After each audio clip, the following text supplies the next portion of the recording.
میری اولاد اور میں کبھی شرک میں واقع نہ ہوں۔ وجنبنی وبنی ان نعبد الاصنام، اللہ مجھے اور میری اولاد کو شرک سے اور بتوں کی پوجا سے بچائے رکھنا۔ میرے بھائیوں، میرے دوستوں، میرے بزرگوں، اللہ تعالیٰ قرآن مجید کے اندر ارشاد فرماتے ہیں من یشرک باللہ فقد ضل ضلالا بعیدا، جس بندے نے شرک کیا وہ بڑی دور کی گمراہی میں جا پڑا ہے۔ شرک سب سے بڑا ظلم ہے، شرک سب سے بڑی گمراہی ہے۔ شرک کرنے والے پر جنت رب نے حرام کر دی ہے۔ شرک کرنے والے کی کوئی معافی نہیں ہے اگر وہ توبہ کے بغیر دنیا سے چلا گیا۔ شرک کرنے والے کے اگر کوئی نیک اعمال ہیں وہ بھی سارے کے سارے برباد ہو جاتے ہیں۔ اللہ تعالیٰ نے قانون بنا دیا ہے۔ شرک سے اللہ تعالیٰ کو سب سے زیادہ نفرت ہے۔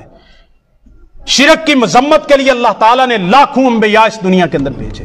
شرک کی مذمت کے لیے اللہ تعالیٰ نے قرآن بھیجا۔ پورے قرآن مجید کے اندر سب سے زیادہ جو مضمون بیان کیا گیا ہے وہ توحید کی دعوت کا مضمون ہے اور شرک کی مذمت کا مضمون ہے۔ لیکن افسوس کہ آج کا مسلمان قرآن مجید کو فراموش کر چکا ہے، نبی پاک کی سیرت کو فراموش کر چکا ہے۔ محبت کا دعویٰ بھی ہے، عشق کا دعویٰ بھی ہے، نبی پاک صلی اللہ علیہ وسلم کے لیے درود بھی ہے، سلام بھی ہے، لیکن نبی پاک کی سیرت اور نبی پاک کی تنگیاں اور آپ صلی اللہ علیہ وسلم نے جو گھر بار کو چھوڑا، جنگیں لڑی، غزوات کیے، اپنے دانت شہید کروائے، اپنا چہرہ زخمی کروایا، آپ صلی اللہ علیہ وسلم نے اپنا گھر بار چھوڑا، آپ کے ساتھی شہید ہوئے، آپ کے ساتھیوں کو تپتے صحراؤں پہ گھسیٹا گیا، کوئلوں پہ جلایا گیا، ان کو شہید کیا گیا، سختیاں آئیں، نبی صلی اللہ علیہ وسلم نے یہ سب کچھ کیوں برداشت کیا؟ صرف توحید کا عقیدہ لوگوں میں راسخ کرنے کے لیے۔ اس کو مسلمان بھول چکا ہے۔ اللہ تعالی ہمیں توحید پر قائم رکھے اور اس شرک کی امیزش سے بھی بچائے جس کے ساتھ سارے اعمال برباد ہو جاتے ہیں۔ اللہ تعالی ہمیں عمل کی توفیق عطا فرمائے۔ وما توفیق الا باللہ۔ والنجم إذا غوى